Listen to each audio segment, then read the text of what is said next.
Sokava Said Imami, an Iranian-Canadian university professor and environmentalist, commits suicide in Tehran's Evin prison 2 weeks after his arrest. His wife Mariam, summoned last Friday, is shown his body hanging in a cell. He is buried 4 days later in a village north of the capital, without an independent autopsy and after his family has come under intense Revolutionary Guard pressure to accept the official version of events. Tell me another.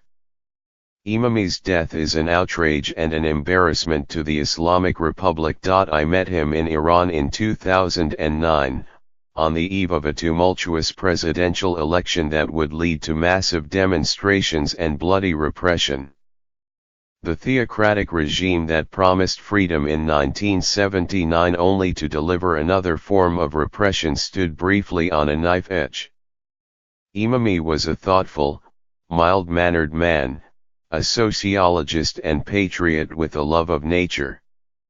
The notion that he would hang himself in a prison where they remove even your shoelaces strikes me as preposterous. I still can't believe this.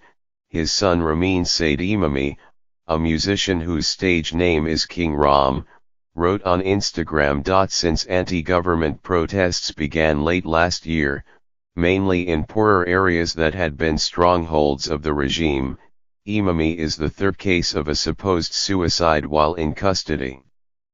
In him, several of the phobias of Iranian hardliners found a focus. He was a dual national of the kind President Hassan Rouhani, a reformist, is trying to lure back to the country to spur growth. He was an environmentalist, one of the founders of the Persian Wildlife Heritage Foundation, at a time when mismanagement and reckless dam building by the Revolutionary Guard and its front companies have contributed to water shortages. He was a Western-educated Iranian of the Rouhani camp, whose confrontation with the supreme leader, Ayatollah Ali Khomeini, is in a particularly delicate phase. Why delicate? Because nobody knows how to handle the succession to Khomeini, who is 78, has ruled for almost 3 decades and, as divine arbiter, a man standing in for the occulted 12th Imam until his expected reappearance, embodies the anti-democratic intrusion of heaven on a system with a veneer of democratic institutions. Women now chafing at compulsory use of hijabs, and tearing them off in public, are just one manifestation of exasperation with an ossified system. Far from revolutionary, the Islamic Republic is stuck, its internal contradictions more conspicuous than ever and much of its young population estranged. Raised expectations induced by the lifting of sanctions that accompanied the 2015 nuclear deal have met incompetence, bank failures, and corruption. At the same time, tensions have flared, particularly in Syria, with Donald Trump's United States, Mohammed bin Salman's Saudi Arabia, and Benjamin Netanyahu's Israel itching to fight Iran. Rouhani, in a speech this month marking the 39th anniversary of the Islamic Republic, suggested that if there were differences, we should refer to the vote of the people and a referendum. That's unlikely to happen, it would be the death warrant of the regime.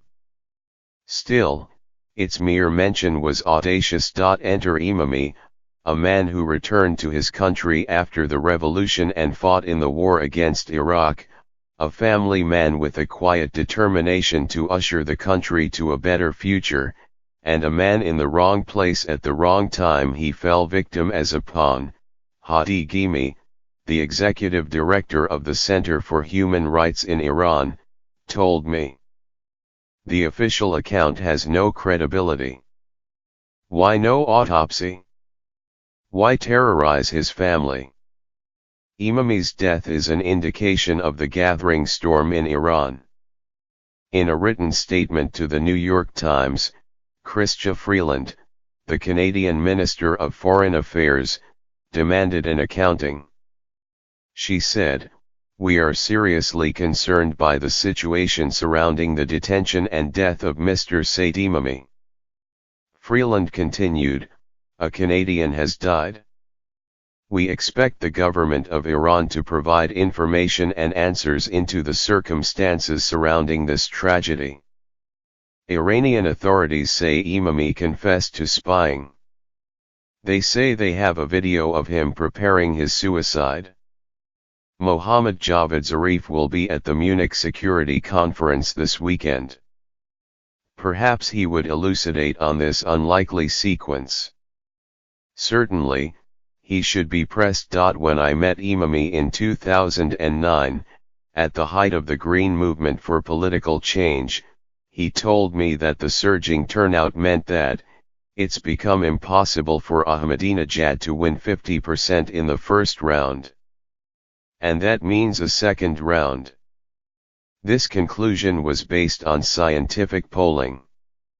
The second round never happened, of course. Mahmoud Ahmadinejad won a second presidential term in the first round divine intervention. He proceeded to reward his Revolutionary Guard cronies, whose business interests saw a bonanza. A reckoning was deferred. But, as Imami's death suggests, it is inescapable one day because the Iranian people will demand it.